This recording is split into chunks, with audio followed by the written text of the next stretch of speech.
Émission 815. Cette semaine, Prime Audio. En direct de Montréal, Québec, Canada. Vous écoutez, oui, les Mystérieux Étonnants.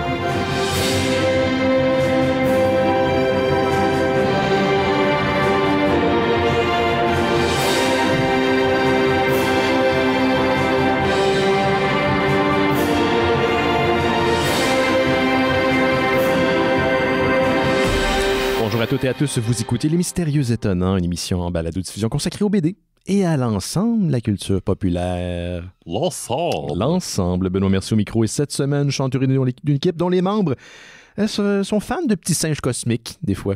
Des fois, pas tout le temps, mais de temps en temps, un petit singe cosmique. Eh oui, je les présente à l'instant. Le premier, c'est que la modération a bien meilleur goût, mais de temps en temps, en virer une bonne, ça fait du bien. Gauthier Langevin est avec nous. Salut Gauthier!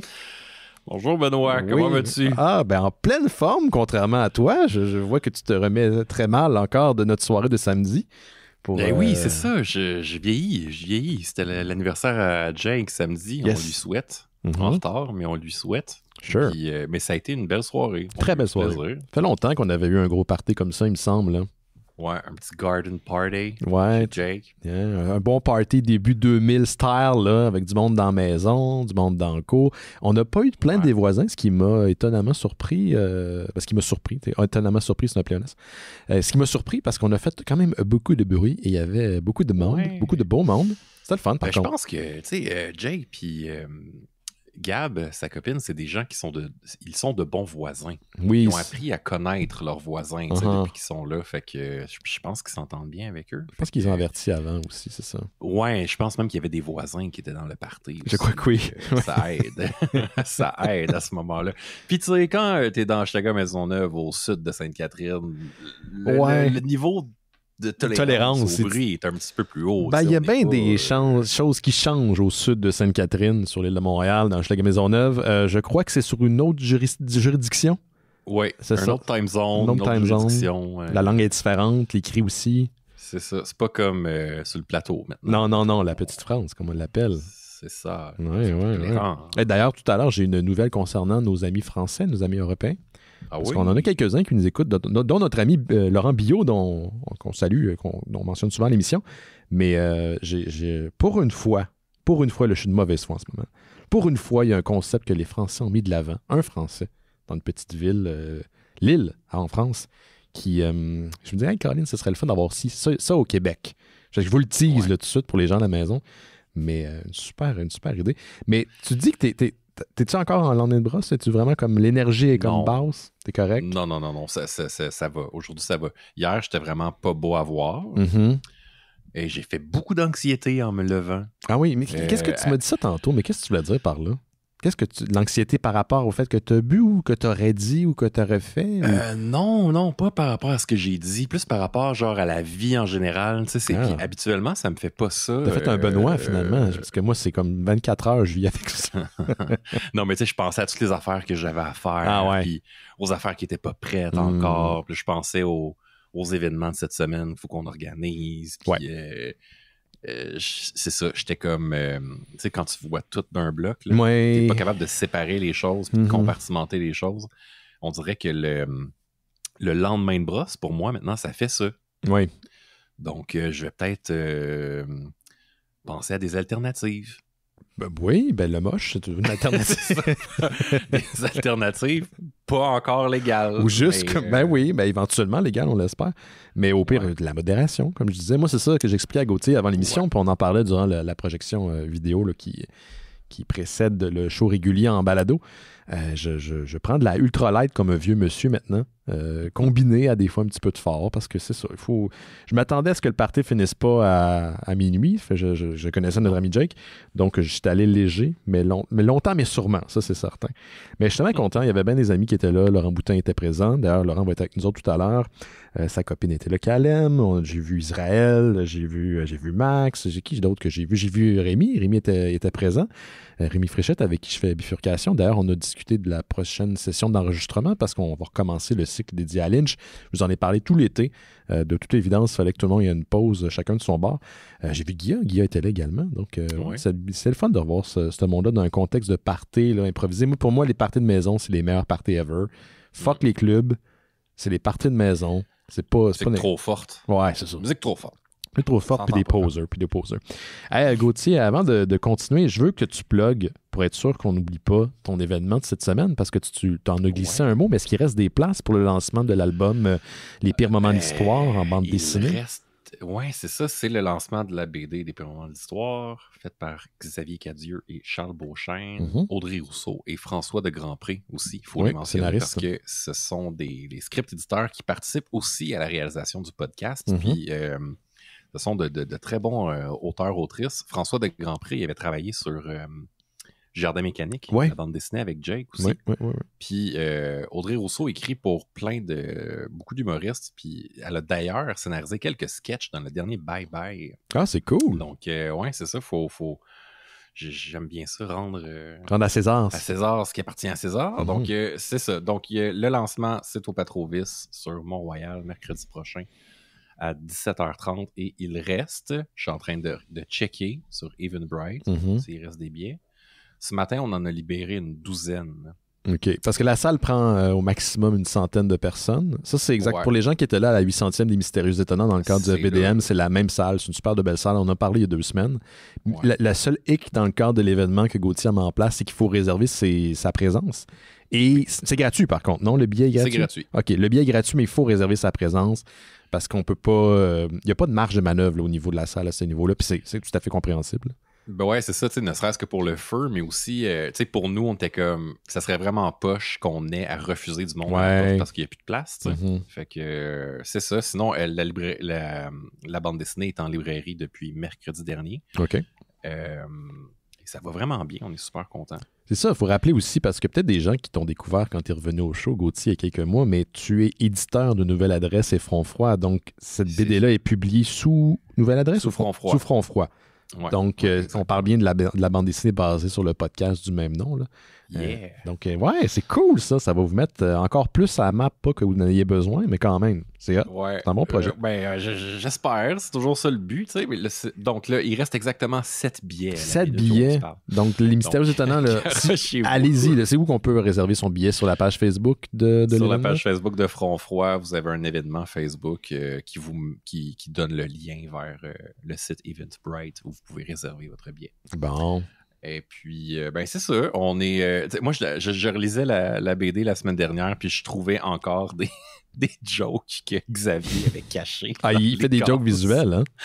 Ouais, c'est ça. C'est un peu comme le podcast, c'est pour tous et toutes, mais il y a quand même certaines blagues un peu osées. Mais je pense que, pour les jeunes ados, ça passe quand même. C'est assez edgy pour être cool. De l'époque de l'album La Ligne Rouge, c'est pas comme Jake puis Julien Paris-Sorel, 2 auteurs qui cachaient des pénis partout, puis il fallait que tu t'assures... C'était quoi qu'ils cachaient dans les plans? Ben, ils en ont fait... Il y en avait caché une couple là, qu'on a comme pris au passage parce que... Ça se fait pas, là. C'était une BD jeunesse. Hein? Ah oui, c'est vrai. Ouf, OK, c'est vrai. Donc, puis... Pour vrai, là, en toute honnêteté, je pense qu'il en reste un. Ah non. OK. Ouais. Bon. Je pense qu'il en reste un dans la bande. Ben, si vous le découvrez, il est bien caché. Ouais, si vous le trouvez, allez voir Gauthier au lancement, puis vous payerez une bière.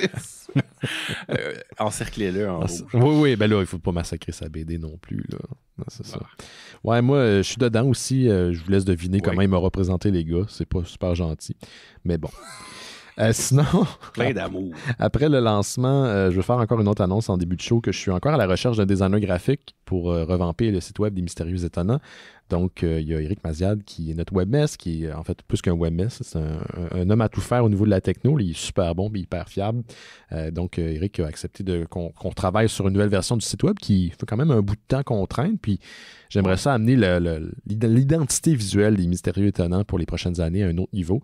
Donc, je cherche vraiment un designer graphique qui est spécialisé en web. Qui est bien à l'aise à pas faire des shows des sites pas corporate.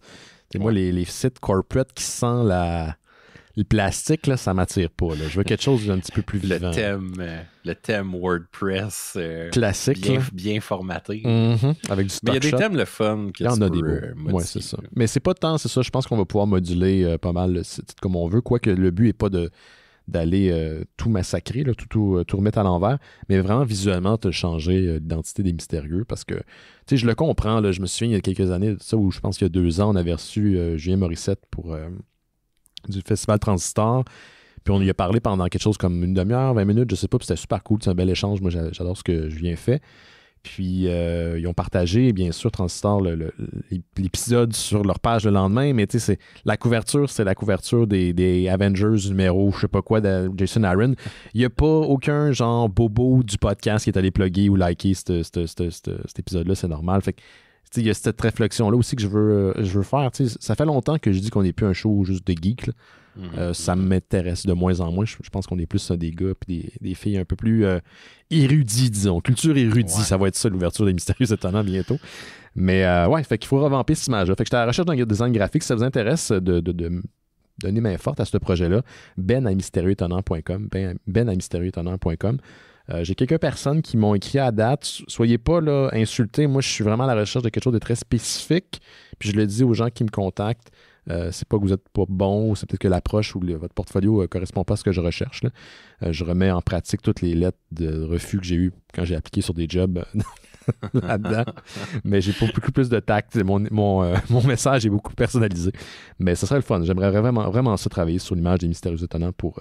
c'est sa 18e année en janvier quand même. Donc, ce serait le temps de se donner une petite coupe de cheveux. Sinon, Gauthier, si tu le permets, avant de commencer une nouvelle, j'ai des messages. On a eu des messages sur SpeakPipe. Donc, on va aller écouter ça.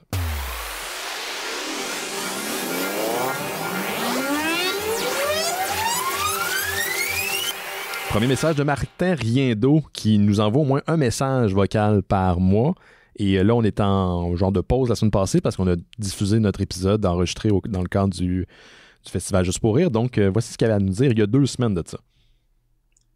Hey, salut les LME, c'est Martin. 2 petites choses. La première, ce mois-ci, c'est le 10e anniversaire de la première mention de votre humble auditeur.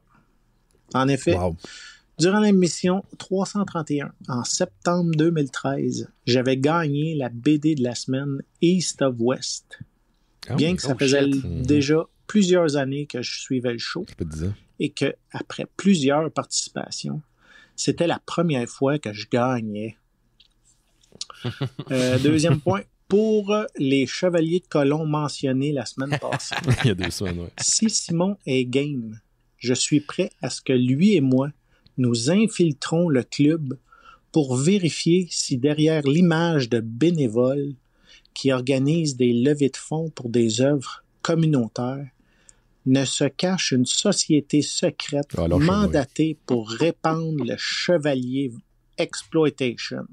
Simon, tu m'aviseras. Hey, bonne semaine la gang! Salut Martin, merci. On va avertir Simon, il n'est pas là cette semaine, mais il va être des nôtres la semaine prochaine. Comme Jake d'ailleurs, Jake va être des nôtres la semaine prochaine. On a un deuxième message, dis-je, de Raoul Bouboule. Bonjour les mystérieux bains moussants, c'est moi, ton ami aquatique, Raoul Bouboule, alias Gab le cétacé. J'ai eu la chance de voir l'excellent film d'animation The Doom That Came to Gotham. J'étais heureux de voir enfin une adaptation de Batman en film d'horreur qui était assumée à 100%. Ce qui m'amène à ma question. Quelle histoire d'horreur de Batman vous aimeriez voir adaptée en film? Pour ma part, c'est The Death of the Family de Scott Snyder. Bon, allez, je vous laisse mes mystérieux petits tannants. Je retourne me baigner. Bon, station, on n'est pas en décider. Okay, c'est bon. Voilà. Bonne question, toi, Gauthier. Est-ce que tu as une idée? Une BD? Je disais Batman, mais je vais ouvrir là, je vais ouvrir ça plus large. Là. Une BD que tu aimerais voir adaptée en film d'horreur. D'horreur? Ouais, c'est ça. Je sais pas. Il y en a plusieurs, mais c'est pas parce que c'est une BD d'horreur que t'as fait... Ah si, c'était mon choix, vas-y. Ouais, c'est ça. Je suis comme en train de... C'est comme une phase Bill Sienkiewicz que j'ai en ce moment. Là, puis l'ambiance de Arkham Asylum a pas de bon sens. Puis il y a comme un petit peu... Là, Simon n'est pas là, mais il y a un petit peu de Lovecraft, tu sais, dans tout ça, là, où l'horreur est comme suggérée. Ouais. Il y a des espaces Arkham Asylum où tu sais pas trop t'es où. C'est juste comme tout noir, puis tu vois juste comme 2 yeux qui parlent, puis c'est... c'est très Dream Logic. Il y a une logique de rêve dans la mise en place de Arkham Asylum. Ouais, on passe d'une scène à l'autre sans vraiment que ça soit expliqué, puis tu sais, on est comme... C'est ça, on est vraiment dans le registre du rêve. Je pense que ça serait difficile peut-être à adapter en film. Ben, c'est là où j'avais une suggestion parce que j'avais reçu le message de Raoul Bouboule cette semaine, puis je l'ai écouté pour filtrer. Et je me disais, ça va être quoi mon choix à moi? Puis c'était Arkham Asylum également, de Grant Morrison. Et je pensais beaucoup au premier épisode, le dernier épisode de la saison 1 de Hannibal. Je sais pas si tu t'en souviens, qui est un épisode excessivement expérimental. C'est quand, là, spoilers, là, ça fait genre 10 ans que c'est sorti, là, mais où l'équipe réalise que Hannibal Lecter est un tueur, et le tueur en série. Et la façon que l'épisode est monté jusqu'à sa conclusion, c'est aussi un Dream Logic. C'est monté comme... Il y a une certaine logique, mais il y a des choses qui ne sont pas adressées, c'est très vaporeux, c'est très onirique. Oui. Le personnage principal, il voit un chien tout le temps, c'est ça? Il voit il y a des hallucinations, mais la structure de du dernier épisode de la saison 1, dans la façon qui est montée, la façon que c'est écrit, c'est dans une logique de rêve. Je t'inviterais juste à écouter ce dernier épisode-là pour voir exactement ce que je veux dire. Puis écoute, je t'en ai parlé, là, je t'ai cassé les oreilles avec ça pendant très très longtemps, jadis quand c'est sorti, mais c'est une série qui de plus en plus devenait expérimentale. Je pense que dans la saison 3, ils utilisaient des instruments hyper lugubres venant de comme des 4 coins du monde. De plus en plus, ils poussaient l'enveloppe. On dirait que c'était du monde qui se pétait un trip, mais ça a commencé pour moi, cette approche-là, avec le dernier épisode de la saison 1. Et dans le montage, j'y vois quelque chose qui pourrait être utilisé dans une adaptation au petit écran, grand écran de Arkham Asylum. Donc, c'est possible. Il faut juste que tu aies une vision créative très, très forte. Là. Il y a des scènes qui ressemblent quasiment à des peintures de la Renaissance dans cette série-là. C'est fou. Là. Ouais. C'est vraiment On a parlé jadis, il y a super longtemps, mais ça se pourrait être un épisode qu'on pourrait revisiter. Là, sûrement qu'on en a parlé d'un en premier. Fait que ça vaut la peine qu'on en reparle éventuellement. Sinon, il y a peut-être... Batman Black and White, où il y a des choses qui pourraient être le fun, un petit peu plus classique, de l'horreur, c'est ça, le plus classique qui pourrait être le fun, mais ouais, Arkham Asylum, j'en ai un. Ça serait vraiment cool. Blackout, réalisé par Fincher. Il y a de quoi de très, très, très déstabilisant dans Blackout. On s'entend que c'est toute une métaphore sur la jeunesse, l'adolescence, un genre de sous-texte sur les maladies vénériennes aussi. C'est assez peurant. Les gens sont littéralement mutilés et transformés dans cette bande dessinée-là. Mais je verrais un Fincher réaliser ça.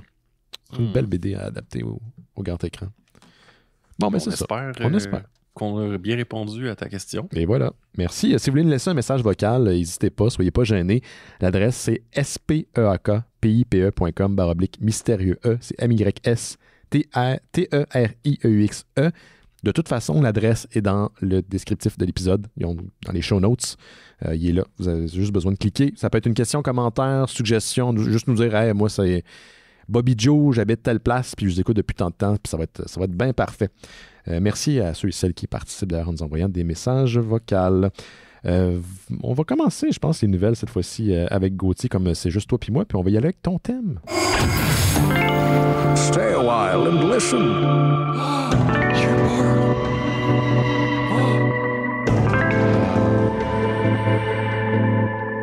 Excusez les oreilles, partent fort. T'avais-tu oublié que t'avais un thème, Gauthier? Non, mais je m'attendais pas à ce qu'il soit aussi fort. Il est un peu fort, je l'ai monté, je suis désolé. Mais non, c'est toujours le fun d'entendre un petit peu de old school Diablo, parce qu'on s'ennuie un peu rendu au niveau 70 à Diablo 4. On a envie de rejouer aux autres Diablo. Descain n'est plus là aussi, il est décédé dans le 3, non? Mais ouais, il est plus là.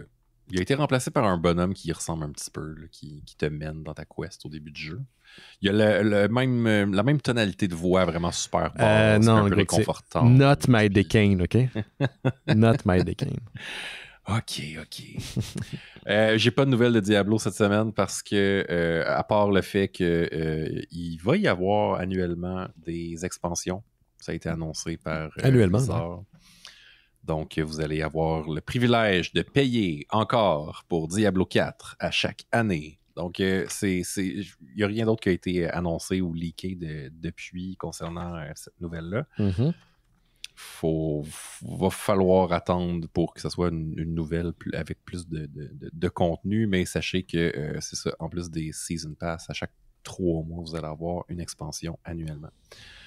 Comme Johan, par exemple, j'ai commencé à jouer à Starfield la semaine dernière. Oui, tu l'as installé sur ta Play 5? Non, sur Steam. Ah, oui, c'est vrai, t'es un PC gamer, toi.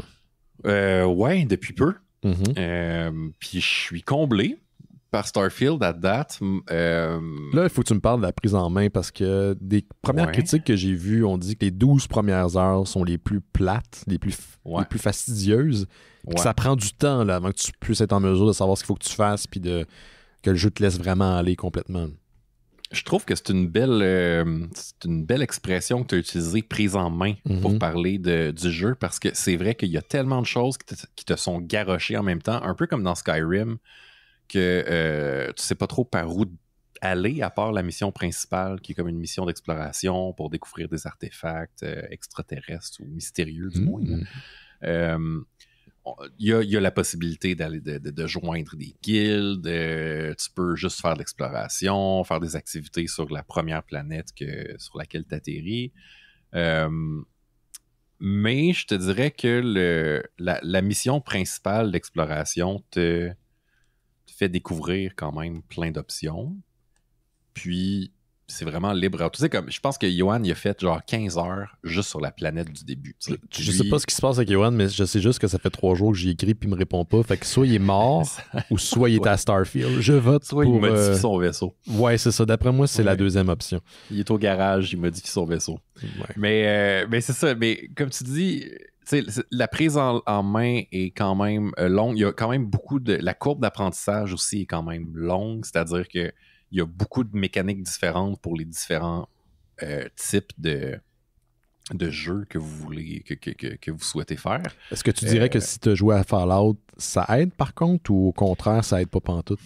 Je sais qu'il y a du monde qui ont comparé le jeu à Fallout, mais pour moi, Fallout, c'était vraiment plus un jeu de survie post-apo, alors que Starfield est vraiment plus dans le gros RPG à la Skyrim, mais dans l'espace. Je vois. Il y a toute une mécanique aussi différente de création de outposts. Puis ça, jusqu'à maintenant, je pense qu'il y a seulement le tiers des joueurs sur Steam qui a créé un outpost. Fait que tu vois que les gens prennent leur temps pour connaître le jeu, apprivoiser le jeu. Parce que c'est gros, tu sais. Puis moi, cette dimension... C'est carrément... C'est un univers, le Colin. C'est ça. Fait que, tu sais, puis bon, tu sais, il y a des gens qui étaient comme « Ah, mais tu sais, tu peux pas décoller de n'importe où sur les planètes. » Cry me a fucking river. C'est ça, man. T'as un univers, là, à ta portée. Hey, man, que le monde sont lourds. Fait que moi, tu sais, ça m'a pas dérangé. Le seul... bémol que j'ai jusqu'à maintenant après 13 heures de jeu, c'est que je m'attendais à des mécaniques de combat vraiment plus complètes que ça. Ouais, c'est l'autre critique que j'ai entendue. Ouais, c'est ça. J'ai vraiment l'impression qu'ils ont pris le code de Skyrim puis qu'ils ont fait « Wow, ça va marcher là, dans Starfield, là, tu sais. » Fait que je suis pas convaincu là, de l'efficacité des combats. J'ai vraiment l'impression que ça a été fait un peu rapidement. La plus grosse critique que j'ai par rapport à ça, c'est que, par exemple, si tu veux, tu sais, les combats sont toujours faits pour être à distance avec des armes à feu, parce que c'est un jeu futuriste. Mais tu peux pas, mettons, te cacher derrière un poteau et tirer en même temps. Non, c'est ça. Ben, il y a du stealth, mais tu sais, c'est pas super bien intégré au gameplay. Okay. Tu peux pas te cruncher derrière, par exemple, un baril, puis tirer, puis te recacher, tu sais. C'est soit l'un ou l'autre. Soit t'es debout, soit t'es accroupi, c'est tout. T'sais. Fait que ça gosse un peu. Je vois dans les commentaires qu'on manque toujours de ressources pour partir notre premier outpost. Oui, mais ça c'est fait parce qu'ils veulent que tu explores pour pouvoir miner des affaires pour créer ton outpost. Manque beaucoup de munitions aussi tout le temps. J'imagine qu'avec le temps, le crafting va aider à ce qu'on manque jamais de munitions, mais en commençant, tu manques souvent de munitions. Fait que c'est ça. Ça a l'air, au début, t'as commencé vraiment enthousiaste, puis là, j'ai aimé ça. On dirait que t'es moins enthousiaste en parlant. Parce que moi, mon plaisir, il est dans l'ambiance, tu sais. Ouais. Puis me faire un bonhomme, puis tu sais, je veux dire, le degré de personnalisation qu'il y a dans l'engin au début de personnalisation est vraiment, vraiment plus complet, par exemple, qu'avec Baldur's Gate 3. Ce qui est pas peu dire. Ce qui est pas peu dire quand même. Ouais, c'est ça. On est vraiment plus proche de Skyrim pour ça. Puis je pense qu'ils l'ont un peu plus raffiné. Tu sais, c'est plus possible de faire des monstres que Monster Factory avait l'habitude de faire. Quoique, je leur fais confiance. Là. Il y a tellement de possibilités qu'ils peuvent faire des affaires pas mal. Écoute, j'ai vu quelqu'un qui a refait, puis ça a été partagé sur le Discord des Mystérieux Étonnants, mais le vaisseau de Futurama refait dans Starfield, si tu le reconnais. Là. Mais c'est ça aussi, c'est vraiment le fun. Tu sais, tu peux vraiment te construire un vaisseau avec des parties différentes. Là. C'est-à-dire que tu peux partir d'un vaisseau puis tout enlever puis remettre des affaires différentes dessus. C'est ça, le jeu est immense. L'histoire principale où il faut récupérer les artefacts est vraiment le fun. Les paramètres de personnalisation sont vraiment complets. J'aime ça à date, mais c'est moi, tu sais. Je comprends qu'il y a du monde qui vont peut-être... Tu sais, si votre Moi, j'ai peur de commencer, Gauthier. Je l'ai sur Game Pass, là, parce que là, Johan a utilisé son Jedi Mind Trick pour me convaincre de réinstaller Game Pass, parce que là, on joue à Sea of Thieves. Ouais. Mais, j'ai comme peur de tomber dedans. Mais, tu sais, c'est ça. Si ton plaisir, c'est plus arcade, genre les scènes d'action, pour moi, manque de finition. Ce qui est génial, par contre, du studio, c'est que c'est un studio qui n'arrête pas de développer son jeu après sa sortie. Donc, il y a des chances que les critiques soient pris en note et qu'ils soient adressés en cours de route. Là. Je ne suis pas inquiet pour ça. Là. Ouais, c'est ça. C'est la beauté maintenant des connexions, des jeux connectés à Internet, là, quasiment en permanence. Là, c'est que les patchs sont vraiment plus rapides à avoir. Là. Mais c'est ça, je vous le conseille. Puis t'as pas poursuivi Baldur's Gate 3? Ben, il faut choisir, hein? Quand... Ben, c'est ça, choose your poison, comme ils disent, là. Choisis ton poison. Je vais vous parler de nouvelles affaires. Fait qu'il faut que je joue aux nouvelles affaires. Puis il faut que je joue quand même un certain temps. À ton retour, tu parlais de littérature, de science-fiction. Puis là, tu nous parles de jeux vidéo. T'es tombé dans le vice, Gauthier. Ouais, ben je vais vous parler d'une bande dessinée là, tantôt. Bon, tu vois. Mais c'est pas de la littérature, ça, voyons, Gauthier. Come on. Oh, c'est de la paralittérature. Je sais, je suis désolé. Oui, c'est de la mauvaise foi. Cool, merci. Moi, je vais te le dire. Si je l'installe, je vais te faire signe. Là. Parfait. Je vais disparaître pendant une couple de jours. J'ai un don. Tantôt, j'ai teasé le fait que j'allais vous parler d'un truc que les Français, aucun Français a mis en place, puis que c'est une maudite bonne idée. Puis j'aimerais ça voir ça éventuellement arriver au Québec. Qui sait, sur le plateau, peut-être que les loyers sont beaucoup trop chers de ce temps-ci. C'est un article qui est paru initialement, qui a attiré mon attention sur Bleeding Cool, qui est un site dédié à la culture pop, mais surtout au comic book. C'est des gens qui couvrent l'actualité de comic book depuis très, très, très longtemps. Ils ont souvent des scoops, des nouvelles à l'avance. Et là, ils ont fait une annonce concernant le projet d'un de leurs reporters qui s'appelle Xavier Lancel, qui est un Français qui vit à Lille et qui a le magazine, qui est l'éditeur du magazine Scarce Magazine en France, qui est un fanzine spécialisé dans le comic book américain, que je connaissais pas. Scarce Magazine. Et Xavier Lancel a lancé une petite librairie de 17 pieds carrés à Lille qui s'appelle Crowdfunding. Je le dis de même parce que c'est C-R-O-A avec un circonflexe F-U-N-D-I-N-G. Donc, qui est un jeu de mots sur crowdfunding, qui est le système de financement participatif, de sociofinancement. Donc, le petit logo, c'est une grenouille qui croît, c'est crowdfunding. Et cette boutique-là, ce qui est génial, puis ce que j'aimerais voir ici arriver au Québec, c'est qu'ils vendent exclusivement des livres, des BD plutôt, qui ont été financés par des Kickstarter, par des Indiegogo, par d'autres systèmes de collaboratif où tu peux donner de l'argent pour des albums. Des fois, ces albums-là sont repris par des majors, donc un Américain peut reprendre le projet ou ils peuvent finir par disparaître, ce qui arrive souvent.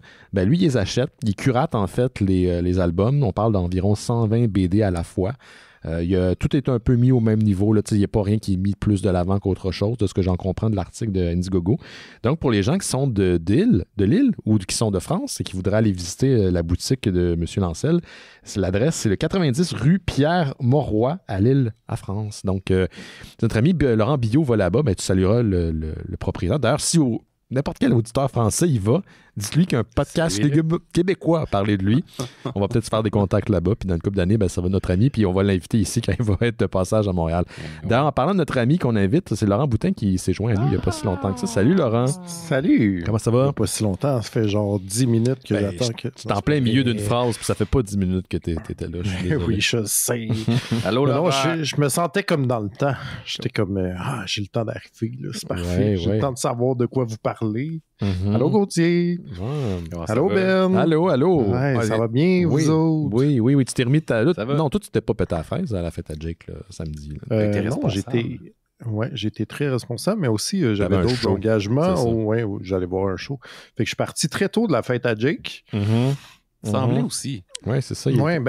Gauthier, en fait, je suis parti puis j'étais comme, j'ai juste envoyé la main au loin puis on s'est pas revu. Je suis désolé. On va remettre ça. Je t'en veux pas. Il faut qu'on mette ça. Ça a fait à qui la prochaine? Il y avait beaucoup de monde à la fin. Pas eu le temps de parler aux 3/4 du monde qui était là. C'est où il y avait une moyenne entre 40 et 70 personnes qui ont passé? Oui, je pense que oui. Moi, je dirais 200. Non, là Laurent, t'exagères. Si je me fie à la courbe ascendante que le nombre d'invités prenait lors de mon départ, si ça s'est maintenu comme ça, je dirais 200. C'est pas une belle manière de calculer. Je suis pas sûr là, mais je pense que c'est pas scientifiquement accru. Quoi, t'aimes pas les sciences, Benoît? Non, j'aime les sciences, mais selon... Oui, mais t'es pas Bernard de Rome, tabarnak, c'est pas si la tendance se maintient. T'sais, ça veut dire qu'à 8 h le lendemain matin, il y avait genre 2000 personnes. Ça n'a pas rapport. Ça marche pas comme ça. Wow. Hey, ça doit être gossant quand tu vas aller te coucher. Ah, ça dépend. Peut-être que Jake était bien content. Bon, gars, on va continuer avec toi, Laurent, puisque tu viens d'arriver, mais attends.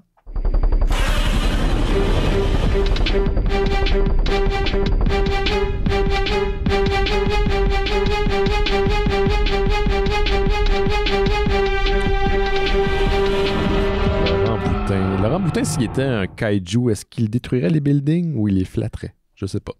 Je sais par contre qu'il vient de freezer. Freezer?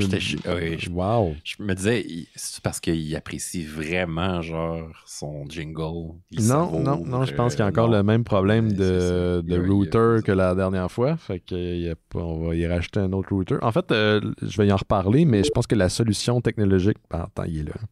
Laurent, la solution technologique que tu as employée pour booster ton signal ne fonctionne pas. Donc, à qui le dis-tu? Je vais t'envoyer ce qui a été proposé sur le Discord émission étonnant par un membre et un de mes amis à moi qui s'appelle Thierry, qui pour passer à travers ton système électrique de ta maison, puis c'est super simple à installer, puis c'est hyper fort, fait que je pense que tu vas régler ton problème. Oui, s'il vous plaît, envoyez-moi ça, parce que là, j'ai tout essayé il y a 2 semaines. Oui. J'ai posté un booster. Là, j'ai passé ces 2 semaines-là à l'essayer à divers endroits. Qui marchait tout pas vraiment. Puis là, pour me dire que le premier endroit où je l'ai mis, c'est quand même le meilleur. Puis là, je l'ai remis là, mais il marche moins bien qu'il y a 2 semaines. Oui, je pense que tu as juste la crap. Fait que oui, on va... Parce que quand tu pop aussi, là, j'utilise un Zoom pour enregistrer l'épisode. Les gens entendent en plus quand tu rentres. Fait que c'est super gossant. Ils entendent un beep. Ben non, ils sont contents. Laurent est revenu, c'est cool. C'est ça, il va arriver. Moi, je suis content. Mais je t'enverrai le lien que d'ailleurs, Thierry, si t'écoutes l'émission en ce moment, envoie-le parce que je vais aller rechercher dans les conversations. Mais je vais t'envoyer ça, puis ça marche quand même plutôt bien. Mais qu'est-ce que tu avais de ton bord avant que tu refreezes? Voulez-vous que je vous parle de manga? Ben oui, pourquoi pas, c'est ça. Oui, j'ai enfin fini de lire la grosse série One Piece de Makoto Yukimura. Non, jamais on finit de lire One Piece, malheureusement. Ou heureusement, ça dépend des points de vue. Tout le monde dit que c'est bon. Ouais, moi, j'ai beaucoup aimé ce que j'ai lu, c'est-à-dire les 2 premiers, avant de me dire, il y en a comme 35, jamais je vais lire tout ça. Ils sont rendus à 104. C'était il y a très longtemps, ils sont rendus à 105, fait que... Et là. Ouais. Voilà, mais c'est sûrement... écoute, les gens sont vraiment emballés encore. Ben oui. Fait que pourquoi pas. Mais non, j'ai lu une plus courte série de Makoto Yukimura, ça s'appelle Planète. C'est un manga de science-fiction. C'est un auteur qui, depuis, s'est fait plus connaître par une série de Vikings qui s'appelle Vinland Saga. Mais ça, c'était un truc qu'il faisait au début des années 2000, effectivement, qui est devenu un classique de SF, qui se passe dans un futur quand même rapproché. On parle de 2050-60, où aller dans l'espace, c'est beaucoup plus commun. Oui, on va probablement tout être mort. Genre pas juste nous 3, mais La planète en tant que collectivité, ouais. En tant que projet de marde. Mais avec les doutes comme Elon Musk, c'est pas mal sûr qu'on va avoir besoin d'un storyline comme Planète parce que je vais te laisser. Ben, c'est ça. En gros, on suit un team de 3 personnes que leur travail, en gros, c'est de ramasser des débris dans l'espace. Fait que c'est comme vraiment comme des vidangeurs du futur avec... Vidangeurs de l'espace! Ouais, puis là, il revient à freezer. Super freezer, Laurent! Bon, ouais, ça, c'est vraiment pas ça. J'aime ça, là. Ben écoute... Mais Planète, c'est vraiment bon. Ouais, tu l'as lu, vas-y donc. je vous le conseille, mais c'est ça, c'est comme des vidangeurs de l'espace qu'on suit à travers leur péripéties, puis ils vont trouver des affaires bizarres à un moment donné. OK. C'est une grosse série, je pense qu'il y a une intégrale, par exemple, qui existe. 3 omnibus, je pense. Quelque chose comme ça. En fait, c'est drôle que Laurent en parlait avant qu'il freeze, parce que c'est une BD que je vois souvent passer quand j'allais à sa librairie, puis j'ai toujours hésité de l'acheter, mais c'est quand même pas trop pire. Attends, on peut le refaire rentrer. Il n'y a pas moyen que tu te connectes filaire, hein, Laurent? Donnez-moi... je vais aller checker ça. Ouais, parce que là, ça va être... Faites une nouvelle, puis je vais... c'est beau. C'est cool. Sur mute, puis je reviens. C'est beau, parfait. Mets-toi sur le mute. Voilà. En fait, je vais l'enlever tout simplement. Ben, regarde, on va continuer avec toi, tout simplement, le Gauthier, parce qu'on ne pourra pas... Oui.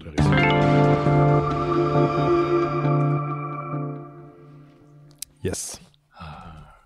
Je vais continuer de parler de bande dessinée, si vous le permettez. Il y a j'ai reçu, en fait, un super ouvrage qui s'appelle Femme, Vie, Liberté, cette semaine, qui a été publié aux Éditions de l'Homme, mais qui est une collaboration, en fait, avec une maison d'édition française qui a décidé de faire un collectif pour parler de la révolution des femmes en Iran.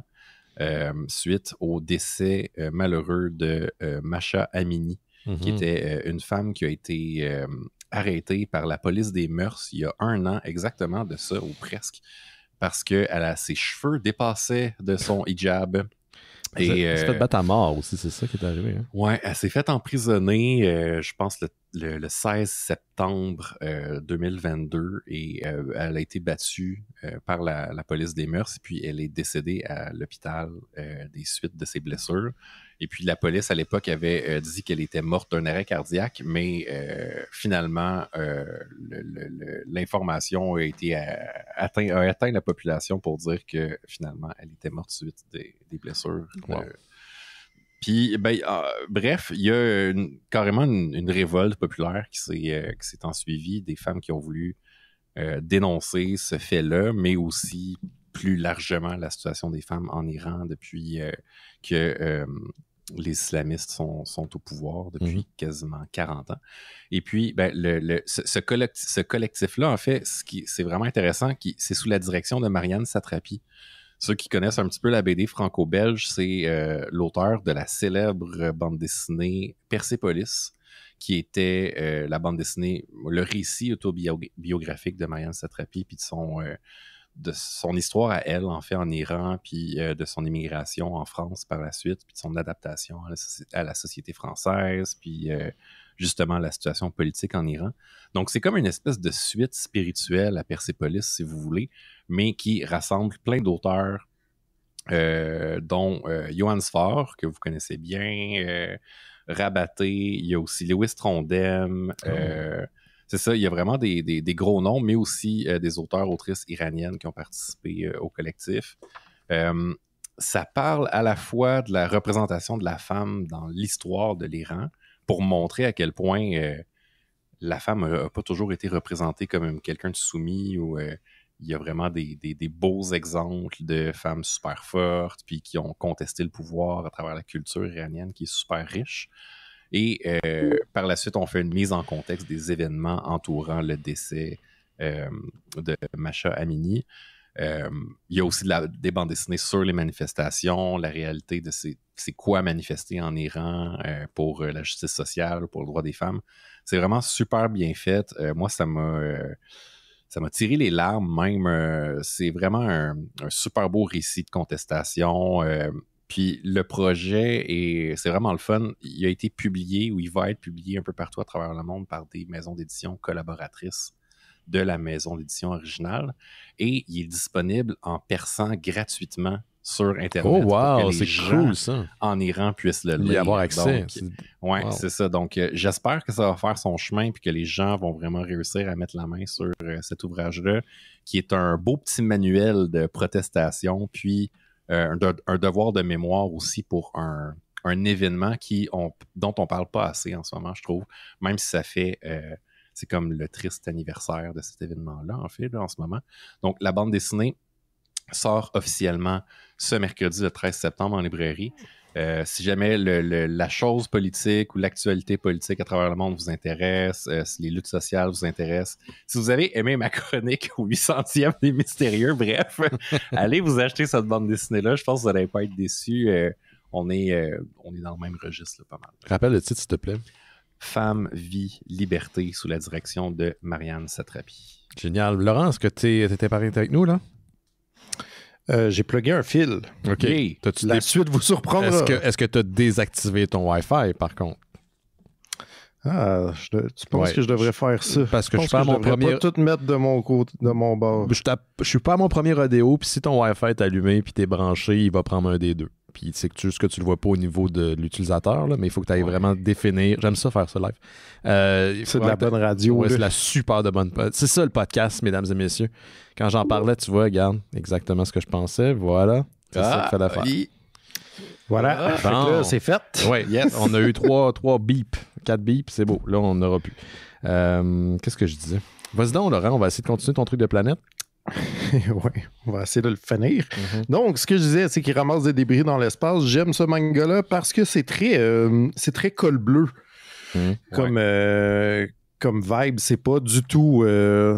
on n'est pas dans le space opéra, c'est pas des combats interplanétaires, c'est vraiment comme des gars qui sont dans l'espace à faire une job un peu de boîte, puis que d'une façon ou d'une autre sont quand même contents d'être dans l'espace, mais que c'est pas le rêve premier de personne, tu sais, de faire exactement cette job-là, puis tout, puis c'est vraiment, pour vrai, c'est une bonne vibe. Il y a comme un storyline dans le milieu du tome 2 qui est comme très focusé sur un des gars qui veut s'avérer très shonen, là. Je veux me dépasser, devenir le meilleur et partir sur un des gros voyages sur Jupiter parce qu'on s'est pas encore rendu là, tu sais, mais toute la partie, moi, travail, puis genre comment on est des petites personnes, mais dans un espace aussi vaste et infini, comme ça, littéralement l'espace, donc, tu sais, comment on est peu de choses, mais qu'on travaille encore pour un bien commun, c'est une super belle série, pour vrai, je pense que ça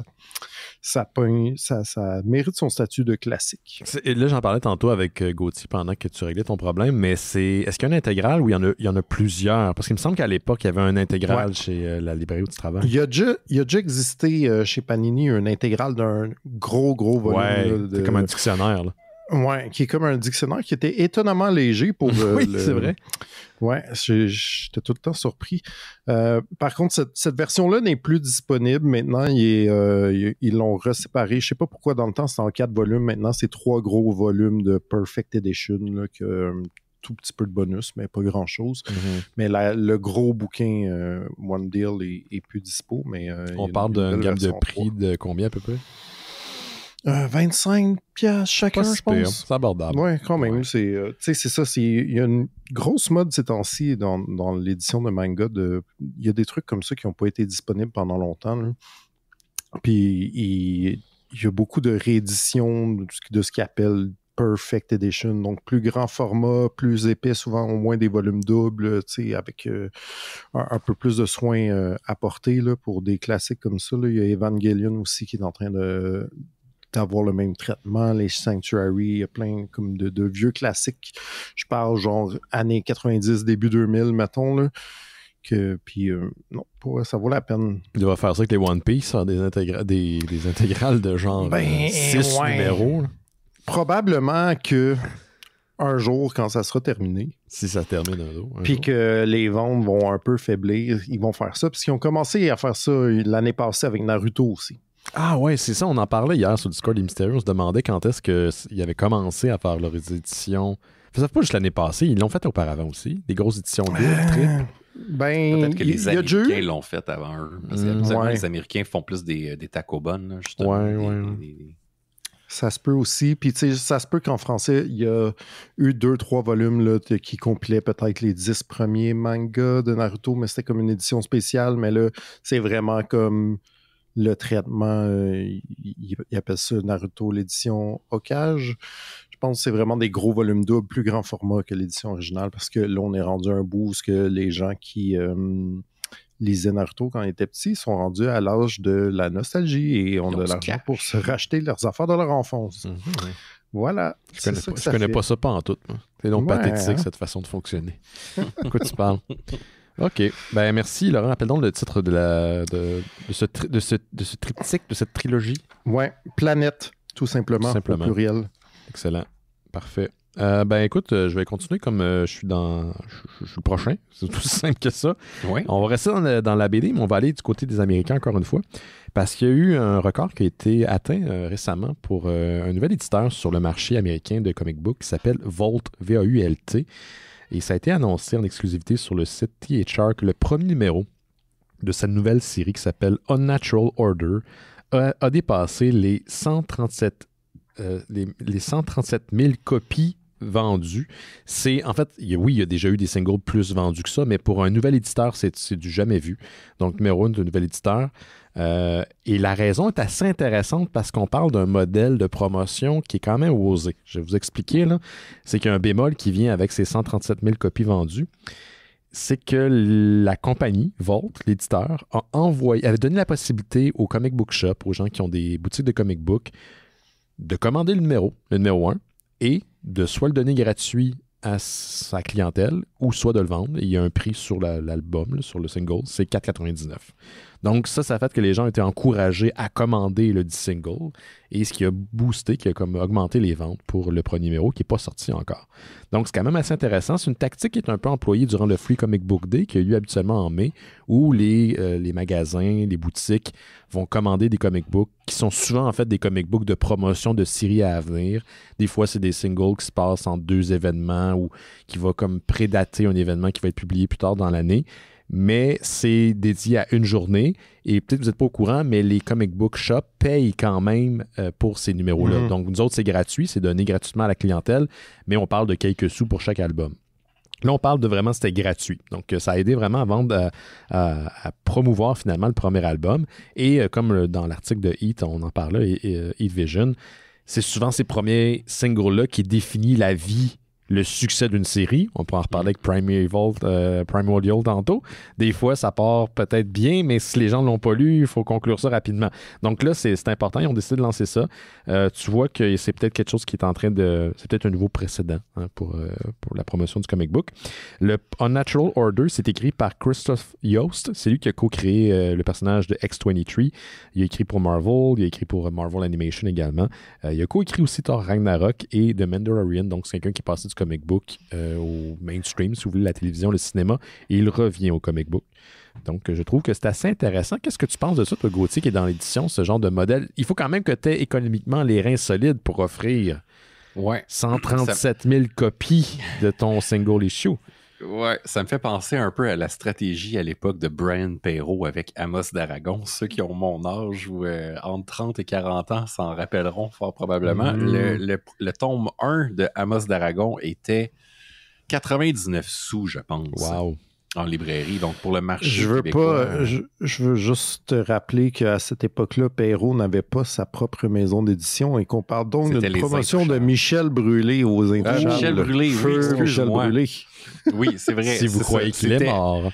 Amos d'Aragon de Brian Perrault, publié par Michel Brûlé, qui était propriétaire des Intouchables. C'est une stratégie qui manifestement fonctionne parce que ça a fonctionné avec Amos d'Aragon à l'époque vraiment bien. Mais tu sais, il faut quand même que faut que ton tome 2 il soit fort. Oui.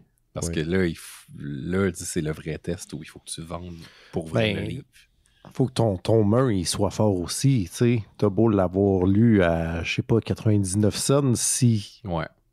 Je veux dire, t'es prêt à prendre Même si c'est poche, t'as juste perdu 99 cents puis du temps, mais t'as raison, faut que est-ce que t'es prêt? Soit bon. C'est ça, faut quand même que l'accroche soit là, faut que tu aies envie de savoir la suite. T'sais. Parce que l'entreposage, c'est la maison de distribution aussi, j'imagine. C'est aussi transport, l'entreposage. C'est beaucoup d'argent pour peut-être se péter la gueule. Là. Ouais. Fait que tu sais, je sais pas si les gens chez Vault Comics ont dit « Oh my God, c'est vraiment bon ».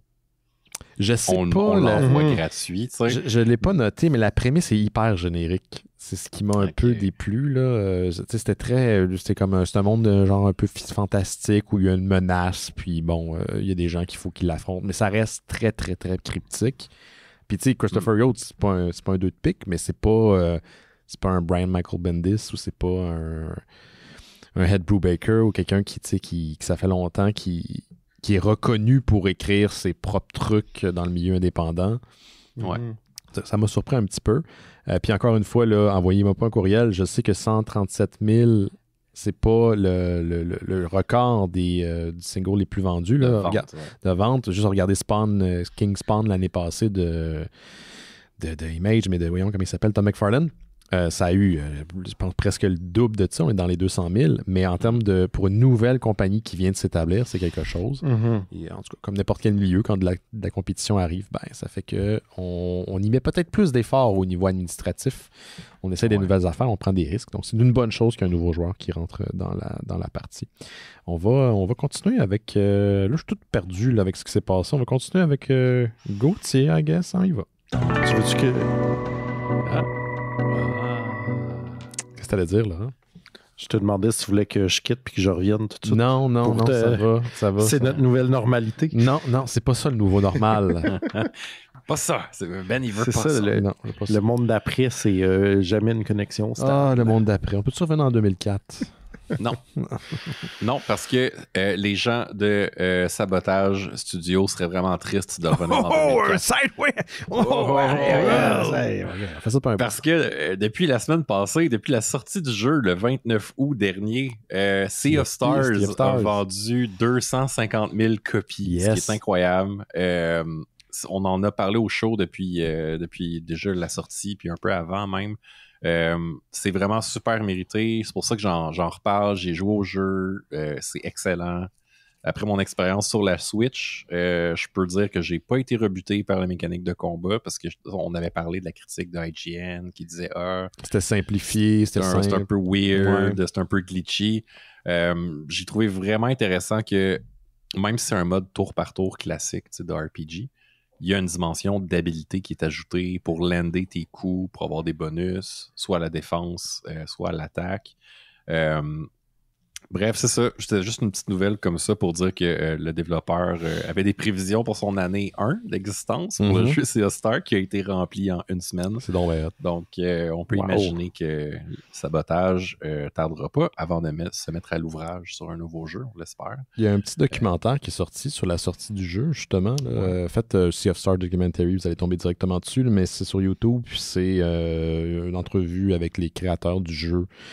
Puis il explique à quel point, oui, ils ont eu un succès avec The Messenger, qui était leur premier jeu, mais ça ne veut pas dire que le deuxième va garantir la survie de l'entreprise. Donc, il disait, si le jeu ne fonctionne pas, nous autres, on est endettés pour le restant de nos jours. Tu sais, ça, c'est mettre ses couilles sur la table, là, excusez l'expression. Là.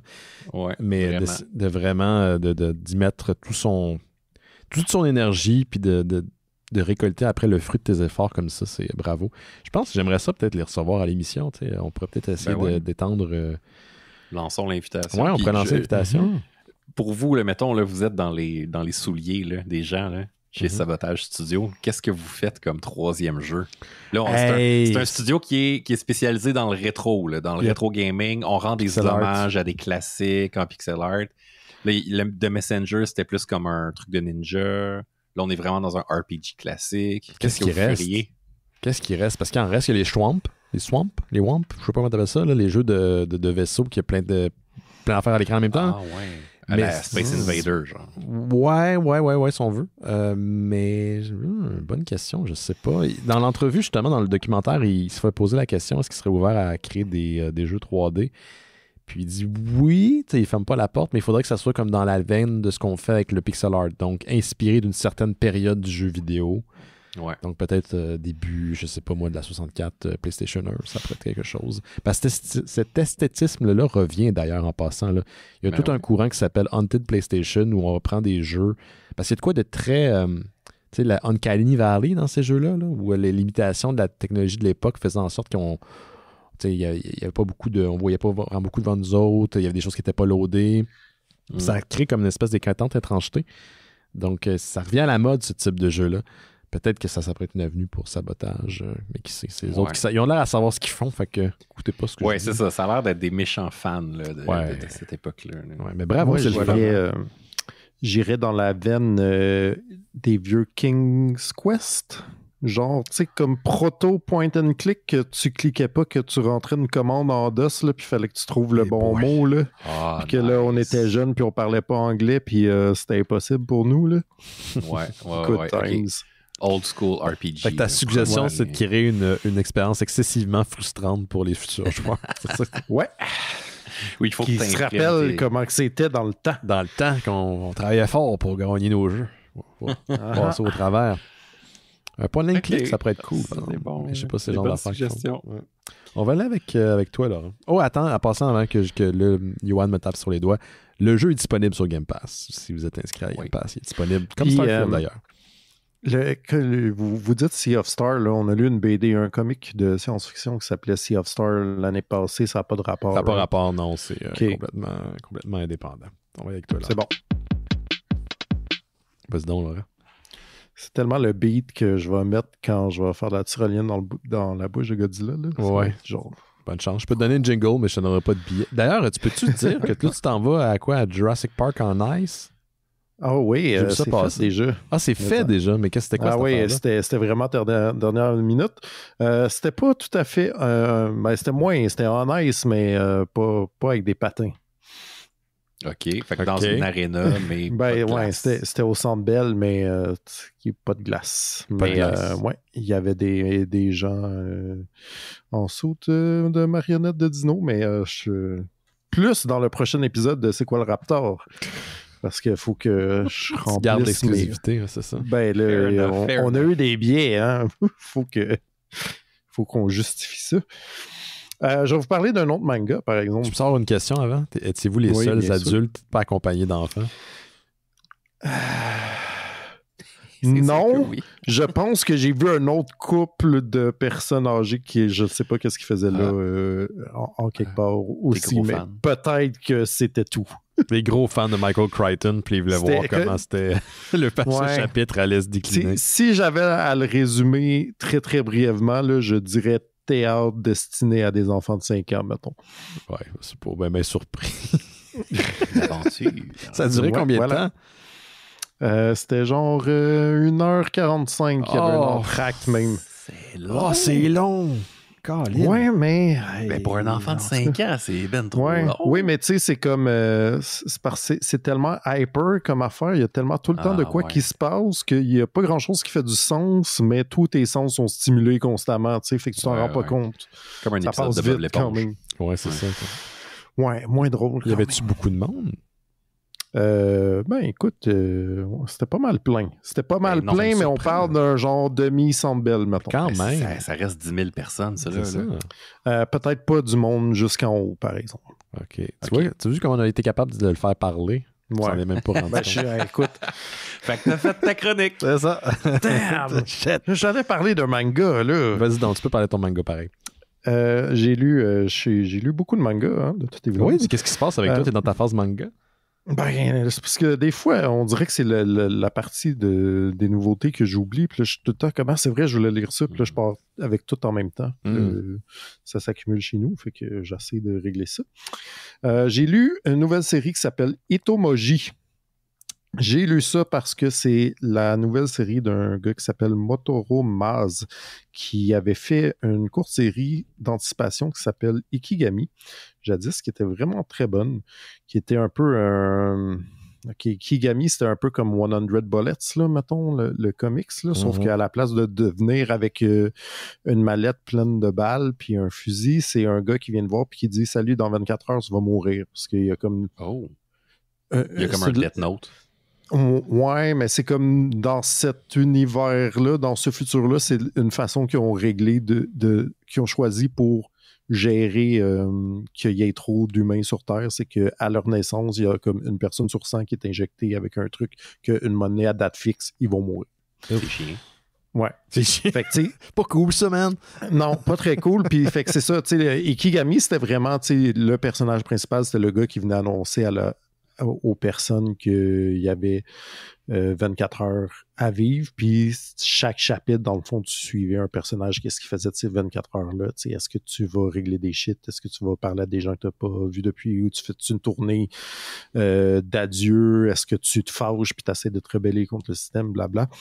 Itomoji reprend un peu le même principe, mais différemment, c'est-à-dire que c'est pas des gens qui vont mourir. Le Itomoji, c'est comme si une personne sur 20 au Japon, ça se passe au Japon bien sûr, était infectée par des spores qui, tu peux vivre sans problème pendant longtemps, mais si soudainement tu es soumis à un très très gros stress, tu vas te transformer en espèce de blob, genre un amas de champignons un peu mouvant, puis il reste juste ta tête. Si tu continues à être stressé dans au même niveau, éventuellement, ton blob va se durcir et ta tête va exploser, propulsant d'autres spores et infectant d'autres gens. Je suis tellement dead. Tellement ce qu'on suit là-dedans, c'est une équipe de gens qui va aller trouver les Itomoji lors de leur crise et qui va essayer d'identifier la source de leur stress pour qu'ils puissent baisser donc ce stress-là et que les gens reprennent leur corps normal. Okay.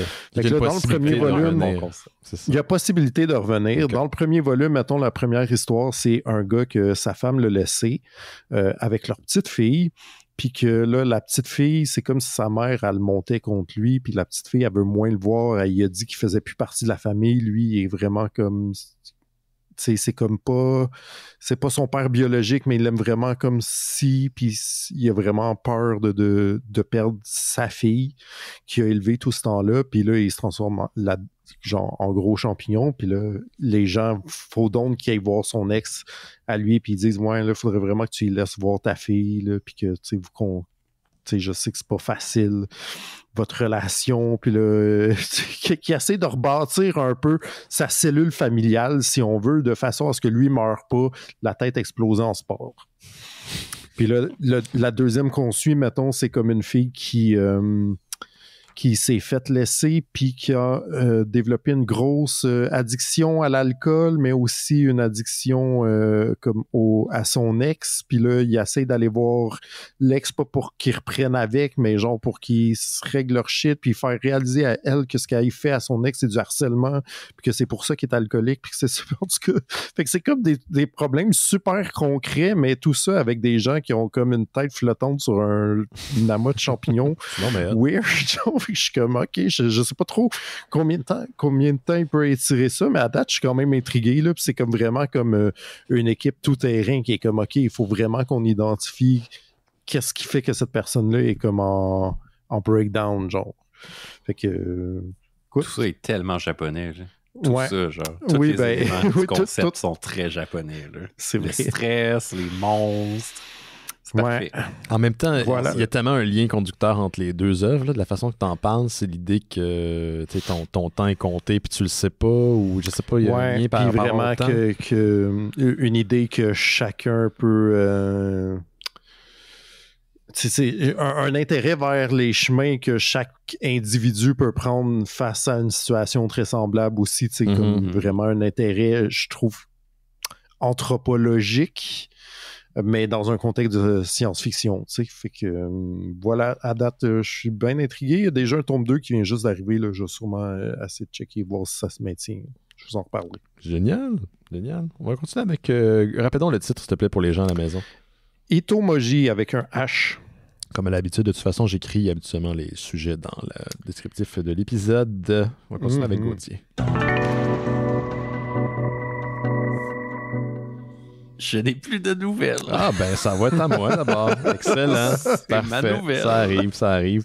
Qu'est-ce que j'ai pour vous autres? J'ai un game rapidos, je passe à travers la nouvelle parce que je trouvais ça intéressant de le souligner, mais vous l'avez sûrement vu passer sur les réseaux sociaux. Béatrice Picard, cette Janine Souto pouvoir, ouais.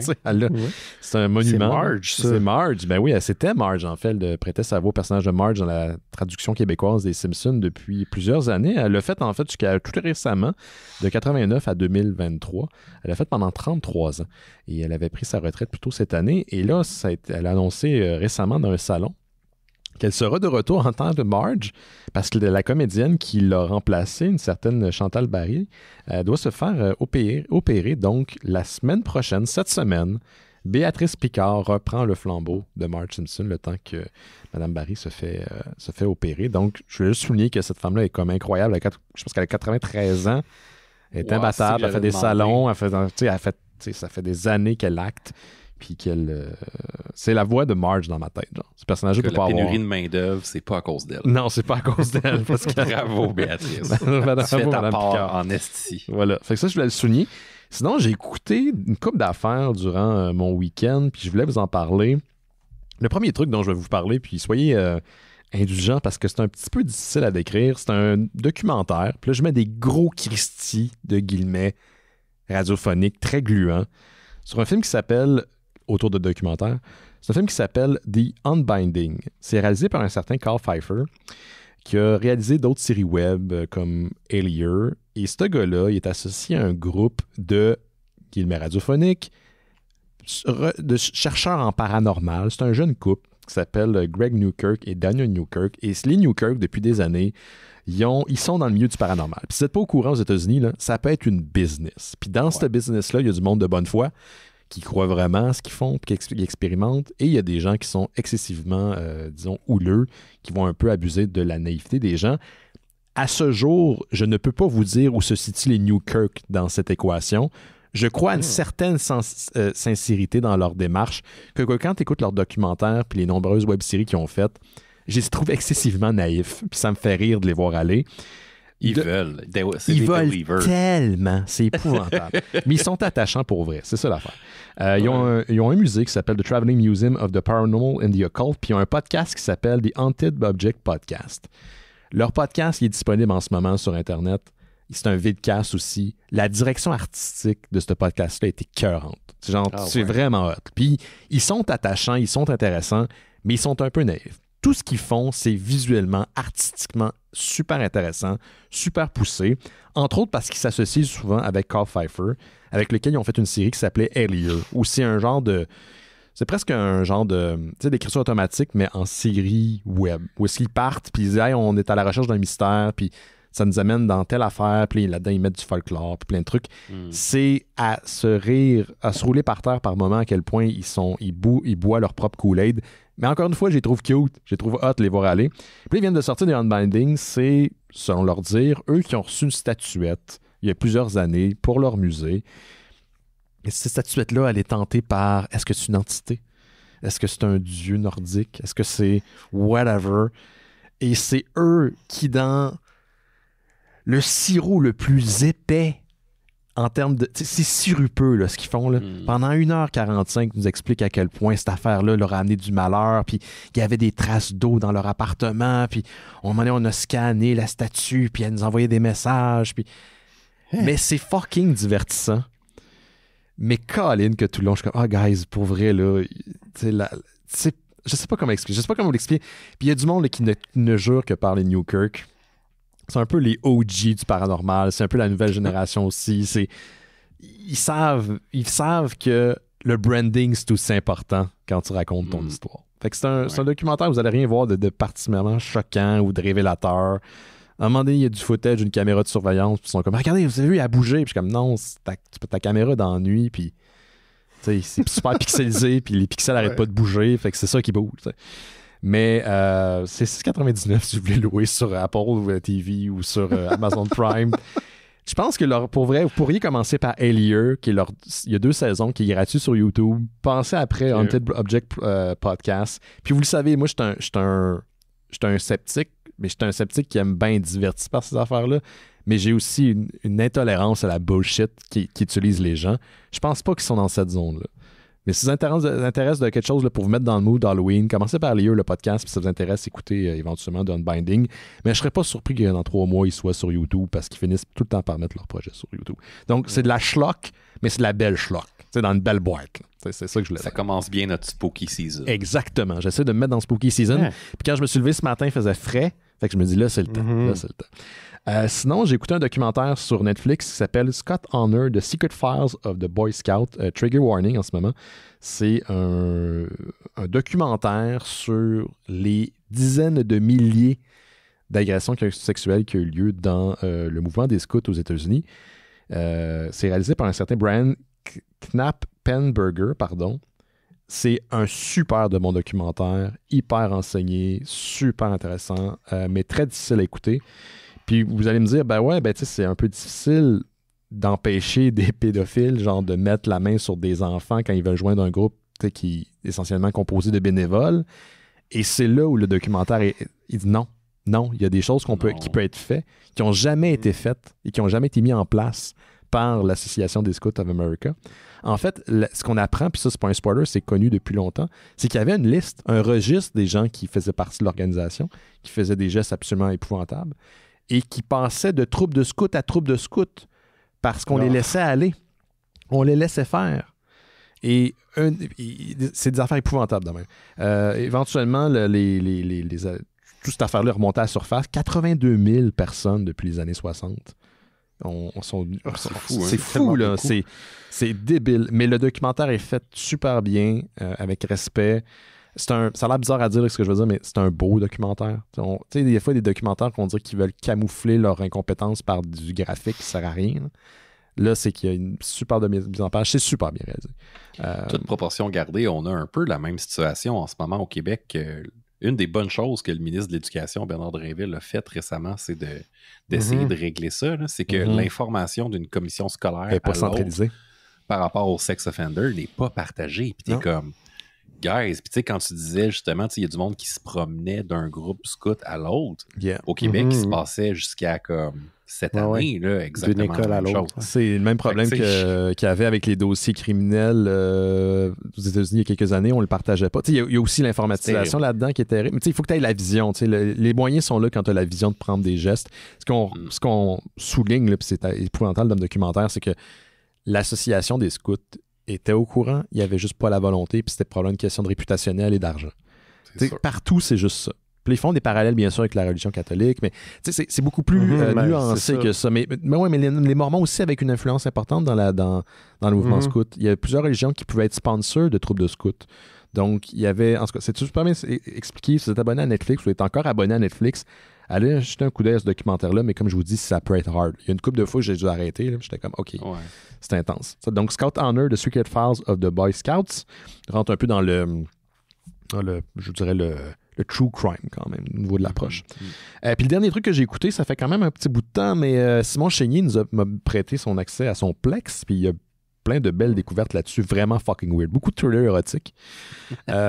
Mais de temps en temps, il met de quoi de plus récent, de plus contemporain. Et c'est un film que j'ai vu passer il y a quelques mois, il n'y a pas si longtemps que ça, puis je me dis, voyons, qu'est-ce qu'elle fait là-dedans? C'est No Hard Feelings avec Jennifer Lawrence, qui partage la vedette avec Andrew Bart. Mon nom aussi c'est Bart. Andrew Bart Feldman, qui est un acteur qui vient de Broadway. Donc il chante, c'est une super de bonne voix. Il est excellent d'ailleurs dans le film. D'ailleurs, le duo est excellent. Ils ont ensemble une super chimie. Comment je pourrais vous dire ça? C'est une comédie crasse des années 2000, de notre époque, je veux dire 2023. Ouais. C'est comme si demain tu faisais American Pie, mais tu l'écrivais avec les sensibilités d'aujourd'hui.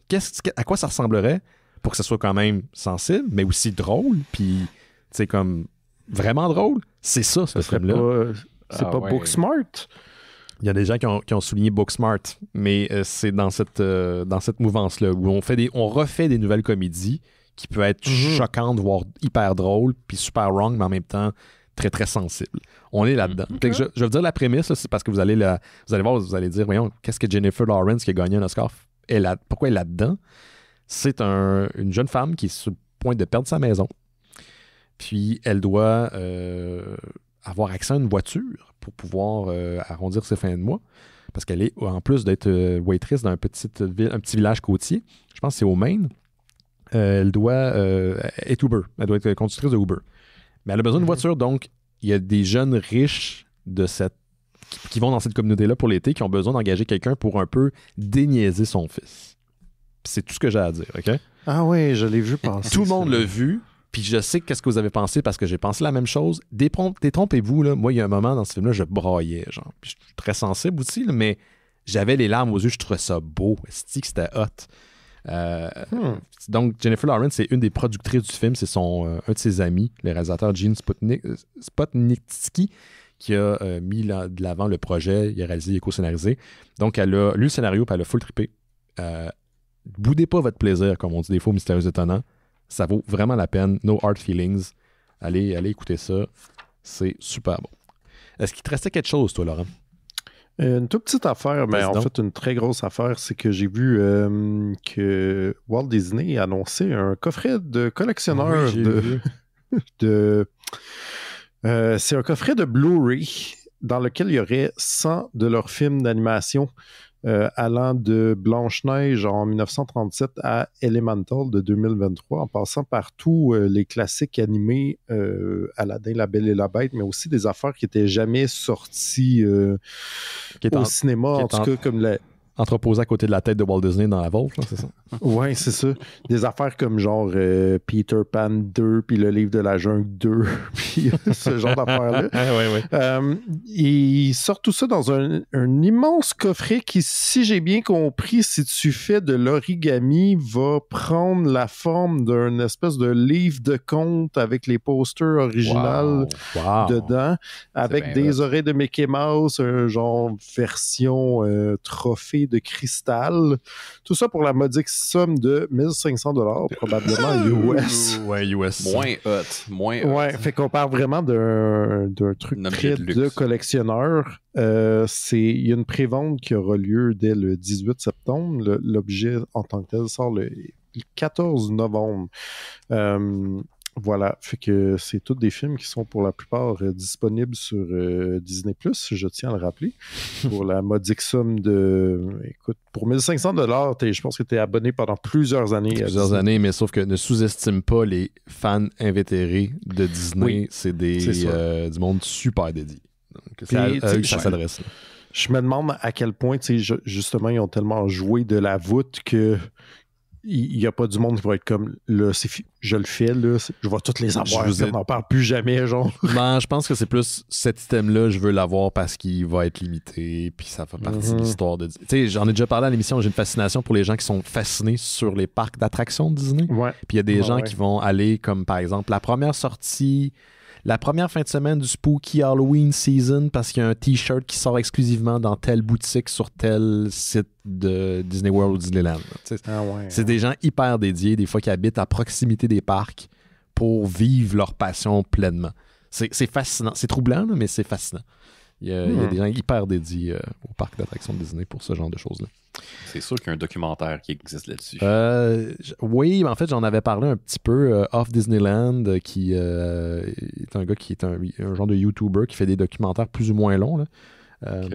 Defunctland. Puis il fait Off Disneyland, Defunctland.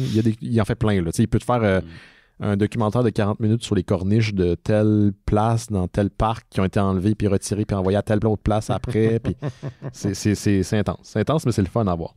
Est-ce qu'on a quelque chose d'autre ou on peut prendre une petite pause, messieurs? On peut prendre... Moi, j'ai... Oui, parfait. Ouais, on peut prendre une petite pause juste avant. Je vous rappelle qu'on a un Patreon. Si vous voulez faire en sorte que les Mystérieux Étonnants existent, on vous invite à donner au Patreon des Mystérieux Étonnants. C'est super simple. Vous allez sur notre site internet. En haut à gauche, il y a un bouton faire un don. Vous cliquez là-dessus. Ça vous amène vers Patreon pour l'équivalent d'un café par mois. Vous faites en sorte qu'on puisse garder les lumières allumées.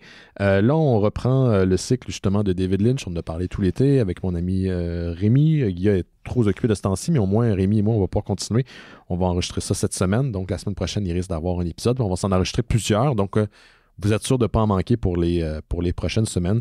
Merci à tous ceux et celles qui sur le Patreon pour votre patience. Encore une fois, j'insiste que s'il n'y a pas de Patreon, On peut pas faire en sorte que les Mystérieux Étonnants existent parce que je peux pas payer ça de ma poche, là, c'est comme impossible. Donc, checker, on a de la misère à se pogner l'Internet comme du monde. Ouais, regardez là, comment Laurent fait pitié. Nous pas. Donc, si vous voulez nous donner un petit don pour 1 mois, 2 mois, 3 mois, comme vous voulez, si vous avez quitté déjà le Patreon, vous pouvez revenir quand vous voulez, c'est vraiment pas compliqué.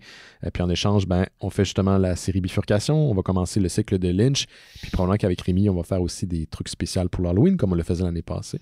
Donc, des shows thématiques pour l'Halloween. Vous avez aussi accès à l'avance aux nouveaux épisodes de Terre humaine chez Isidore.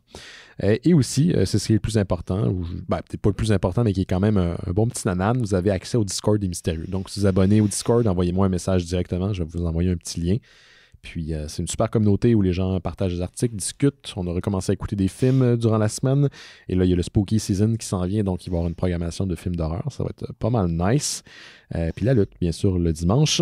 Vous faites aussi en sorte, grâce à votre don, qu'on puisse produire Noël chez Isidore et Terre Kaiju. Mais là, Terre Kaiju, je ne sais pas trop ce qui se passe. Là, et je pense que ça va devenir une future Terre et Croupe, cette affaire. Cœur et Croupe, cette affaire-là.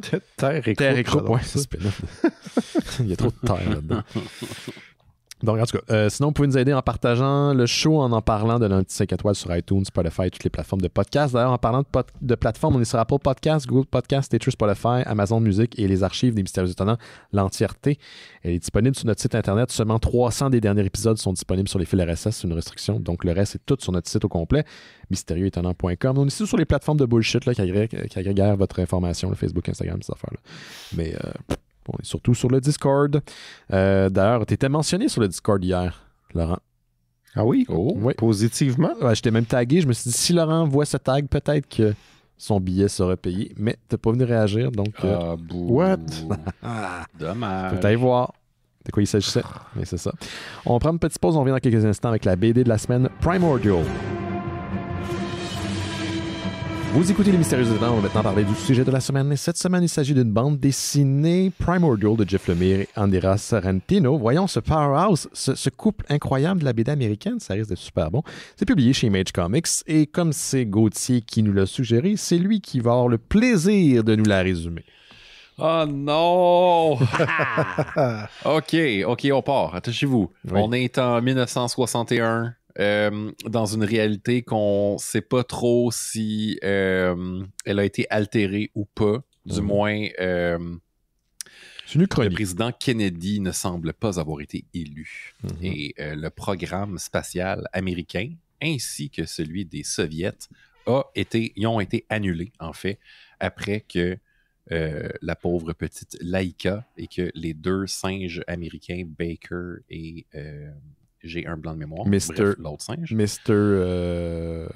Oui, Colin, là aussi, c'est déjà... C'est ça. Oui, OK, vas-y. Les 2 singes. Ginger? Non, on va le trouver. Continue. Les singes sont disparus, Laika est disparu, les programmes spatiaux ont été annulés et la NASA engage un professeur du MIT qui est spécialisé en électronique pour désassembler, en fait, le centre de recherche spatiale en disant, puis la NASA dit à ce docteur-là, il faut que tu catalogues tout ce qui est encore utile pour pouvoir utiliser les pièces pour notre programme d'armement. Le reste, on ne veut plus rien savoir.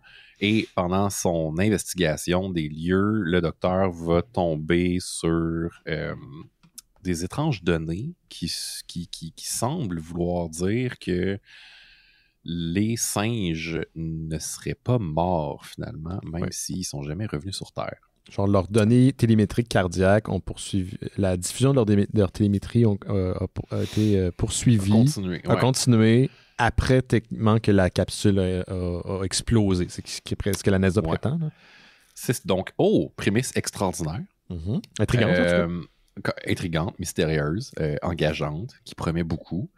Et finalement, on se retrouve dans une espèce d'intrigue où le docteur en question va se faire poursuivre par des mystérieux agents du gouvernement, évidemment, qui veulent l'empêcher de poursuivre ses recherches. Il va entrer en contact avec un peu son vis-à-vis à lui en Russie, qui était une ancienne scientifique qui a pris soin de Laika, qui, elle aussi, a percé ou semble avoir percé le mystère de la disparition des animaux dans l'espace.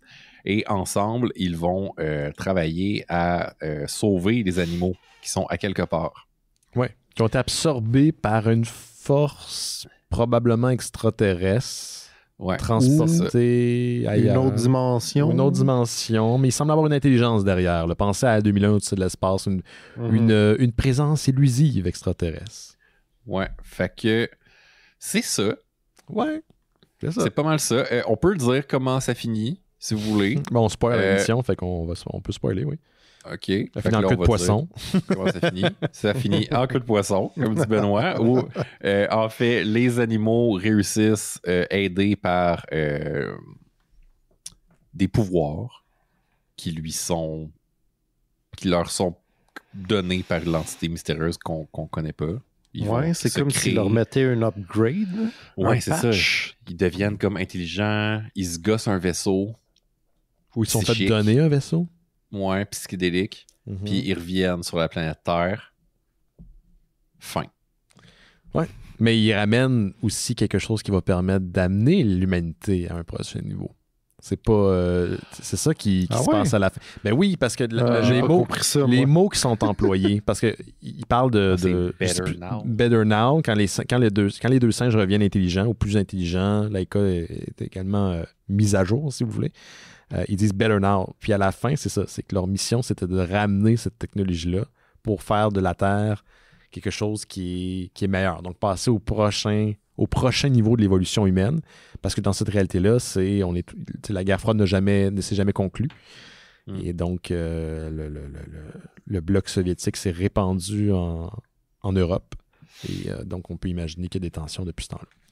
Fait que c'est essentiellement ça. Moi, je peux-tu vous donner mon feeling dans l'ensemble? Au début, j'étais plutôt charmé. J'étais très intrigué. D'ailleurs, j'avais des relents de X-Files d'un contexte... des années 60, puis Jeff Lemire, Andrea Sorrentino, c'est eux autres qui ont fait Gideon Falls, donc je suis comme en bonne main, ça risque d'être un récit intéressant. J'ai senti, c'est pour ça que je faisais un parallèle avec ce que je disais tantôt au niveau de l'annonce de Volt, au niveau de la promotion de leur premier numéro, j'ai senti une annulation soudaine. Je sais pas si c'était le plan, je sais pas si c'était supposé être 5-6 numéros, ces 5-6 numéros-là dès le départ, et que c'est une histoire complète en soi qui était déjà prévue dès le lancement du projet. Mais dans la façon que ça a été exécuté, j'ai senti que ça a été conclu assez rapidement, à un point tel que je me disais, un gars comme Jeff Lemire écrit pas des affaires de même. C'est pas vrai que c'était ça son plan depuis le départ. Il est arrivé quelque chose. En tout cas, à tout de moins dans l'exécution, on sent ça. Et Sorrentino, je l'aime bien, mais Sorrentino, depuis plusieurs années, même dans Gideon Falls, je trouve que des fois, il est à la limite du collage et du calcage. Mais dans Gideon Falls, ça marche parce qu'il maîtrise encore plus son art. Mais à cette époque-là, j'ai l'impression que il n'y a pas la même maîtrise. Donc, il y a des scènes où j'étais OK, il est allé clipper quelque chose sur Internet, puis il a essayé de l'intégrer dans son montage, mais ça paraît que c'est des éléments qui sont des éléments exotiques. C'est pas des éléments de sa composition initiale. Puis ça donne un certain charme, mais c'est tellement pas du niveau de Gideon Falls que ça m'a juste gossé. Mais je peux passer au travers. Ce qui m'a vraiment plus dérangé, c'est l'histoire. Beaucoup d'histoires. C'est très faible au final. Là. Toi, Laurent, comment tu as trouvé ça? Je te rejoins tout à fait là-dessus. Par contre, je me demande à quel point c'est dû à un tirage de plug, dans le sens que ça fait une couple de projets qu'ils font ensemble. Là. On avait lu aussi The Lighthouse qui s'inscrivait dans un plus grand... Une anthologie d'horreur, mettons, là, je me rappelle plus le nom. Mais c'était un univers, c'était le... c'est excuse-moi, c'est les anthologies d'horreur proposées par DC Black Label, ça se peut-tu? Non, c'était dans un univers consensuel à l'intérieur d'Image Comics, c'est vrai. Ouais, c'est ça, puis c'est genre de Grave, Boneyard, quelque chose. Il y a un mythos, ils bâtissent de quoi, mais tu sais, j'en ai lu un autre après qu'on ait lu The Lighthouse, puis en me disant peut-être que c'était juste une toute petite pierre dans l'édifice, puis que ça sera mieux, mais c'est que ça aussi, ça m'a laissé avec un arrière-goût de pas fini, ou de ah, c'est tout, genre, c'est comme si tout avait tout le temps une bonne prémisse, mais que... on n'allait pas plus loin. Ouais, c'est comme si... tu sais, je sais pas si c'est parce que Jeff Lemire devient s'enligne vers un Mark Miller, Mettons. Donc, de faire des projets pour le développement de téléséries. Ouais, c'est ça. Dans le sens que j'écris plus des œuvres finies, je pitch des projets pour que ça soit racheté puis qu'on fasse de quoi avec. T'sais. Des fois, c'est ça que j'ai l'impression de lire. T'sais. Fait que ça laisse tout le temps c'est ça, la raid est toujours le fun, mais c'est comme... Ah, pourquoi ça s'arrête là? Pourquoi j'en ai pas plus? Pourquoi tu voulais faire ça, finalement? C'est un peu le feeling que j'ai avec Primordial. Je me suis pas fait chier. J'ai beaucoup aimé la prémisse. C'est juste que tu arrives à la fin et t'es comme, tout ça pour ça. Ah, c'était ça, genre? Puis, c'est ça, tu sais. Puis, je trouve, ça m'a fait penser à beaucoup d'affaires que j'ai lues avant.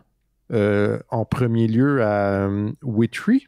Ouais, ça m'a fait Grant Morrison avec Frank Whiteley, qui était, tu sais, que le parler des animaux, même l'espèce d'éclatement de la cause un peu, qui ressemble pas mal à ça. Effectivement, ça ressemble beaucoup à 2001 sur la fin, là, dans le sens de transcendance de nos capacités qui laisse le spectateur dans un état de « what ?» Quoi, genre? Il y avait aussi une série, ça fait presque 20 ans, là, mais... chez Dargo, je pense, une trilogie qui s'appelait Le complexe du chimpanzé, que la prémisse, c'était comme que ça se passe à peu près de nos jours, puis que, genre, Neil Armstrong puis Buzz Aldrin, ils débarquent, genre, d'un Soyouz qui revient sur Terre, genre, puis là, ils sont comme, oh mon Dieu, enfin, on est revenu. Pas un Soyouz, là, t'étais pas dans dans la capsule lunaire, Ouais. Puis c'est ça, ils sont comme, enfin, on est revenu, puis tout le monde est comme, ouais, non, vous êtes revenu depuis vraiment fucking longtemps, genre, qu'est-ce qui se passe, genre, puis c'était comme, ça m'a rappelé aussi ça, parce que ça aussi, ça finissait un peu en queue de poisson philosophique. C'est qu'on dirait qu'il y a de quoi avec le voyage spatial, c'est comme si ça nous dépasse tellement que ça finit de même, tu sais, en transhumanisme, tu sais. Mais je veux dire, un enfant, moi, la finale m'a pas tant dérangé que ça. Quand tu comprends c'est quoi la mission des animaux, d'amener l'humanité à une autre étape de notre évolution, comme telle, cette finale-là m'a pas dérangé. Mais c'est le chemin pour s'y rendre que j'ai trouvé beaucoup trop long. Tu sais, on parle de quoi? Une BD de 5-6 numéros, 5-6 singles, disponible en un trade.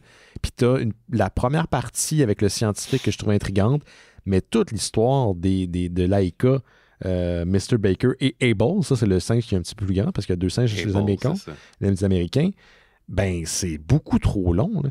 Puis on s'entend qu'ils sont téléportés en orbite de la Terre dans cette dimension, qu'importe où c'est où ils sont mis à jour, on les fait évoluer, puis ils peuvent communiquer, puis réfléchir.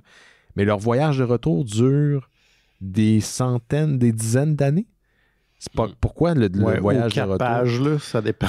Ouais, ben, ils sont mis sous quand même. Ils reviennent en 2023. Là. Ils sont mis en sommeil artificiel.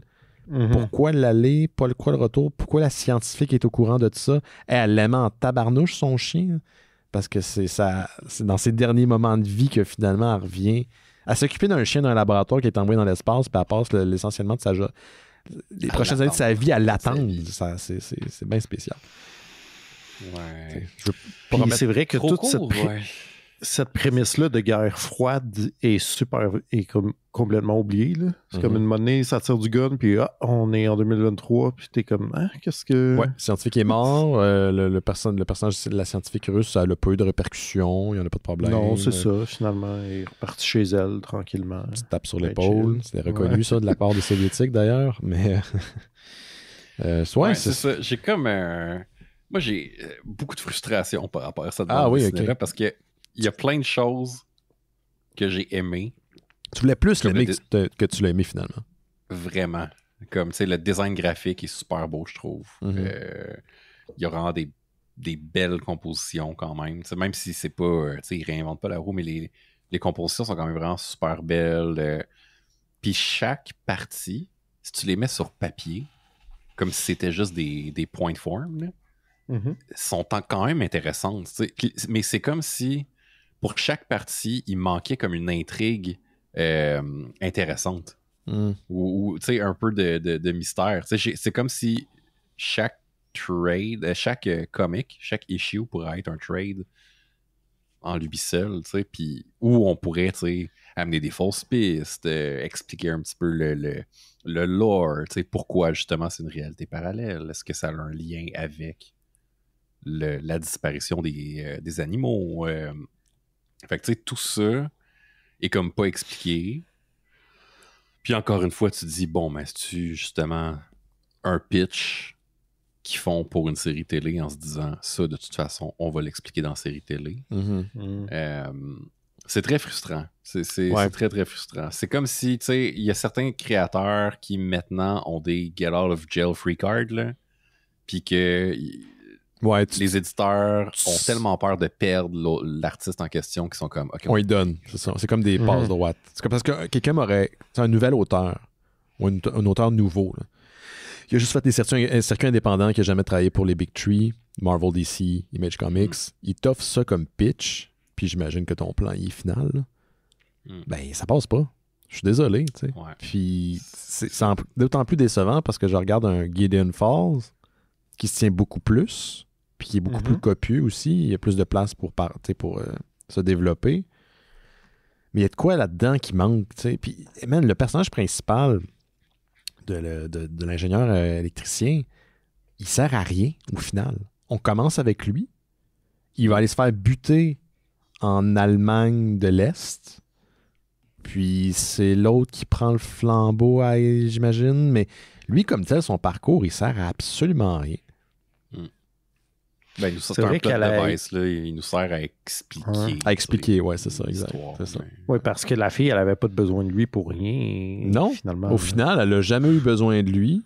Puis elle sait exactement ce qu'elle a besoin de faire. Je sais pas à quoi il a servi pour le personnage de la scientifique russe. Ça ne servait à rien. Il y a des éléments qui manquent pour faire en sorte que ça se tient. Puis là, je parle pas d'expliquer toute la raison de la motivation des extraterrestres, la science. Mais il y a des trucs que c'est tellement niais qu'on se dit, ben, c'est-tu volontaire ou ils ont juste botché ça? C'est une déception. Ouais. C'est une déception.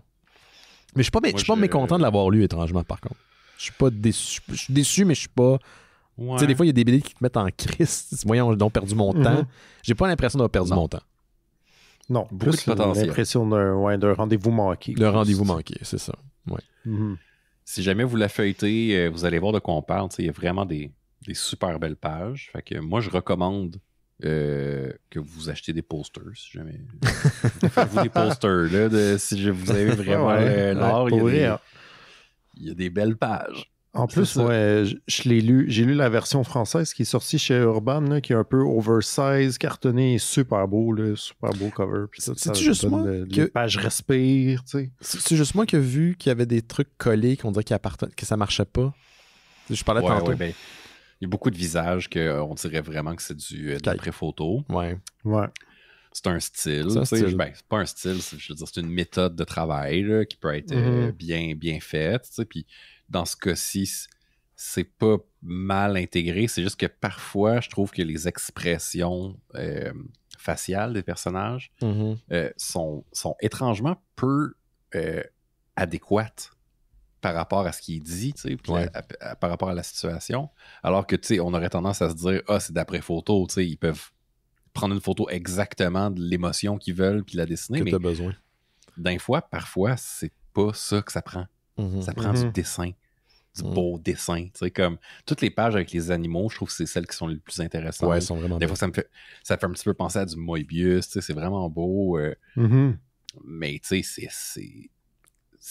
c'est peut-être ce qui a été le plus long à dessiner, même s'il y a zéro background dans ces pages-là. Oui, c'est vrai. Surtout les mais des fois, il y a des pages avec... sont dans des pièces comme complètement blanches. Ils se concentrent surtout sur les animaux.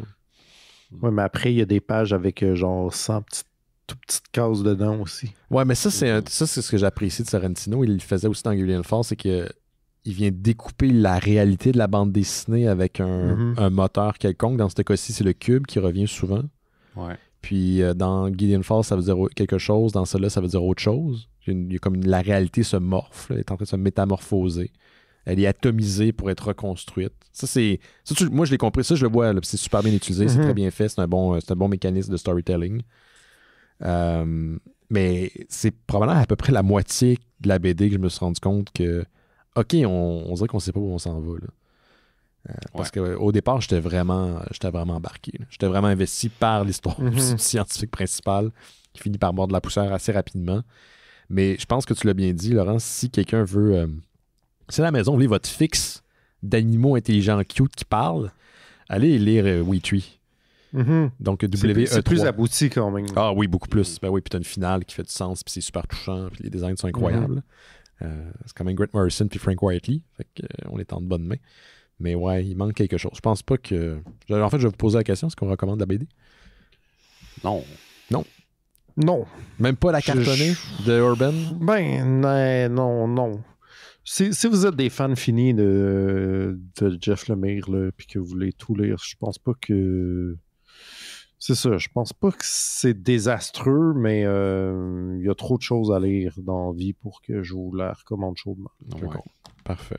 Bon, est-ce qu'on a autre chose à rajouter? Sinon, je pense qu'on a fait quand même pas mal le tour.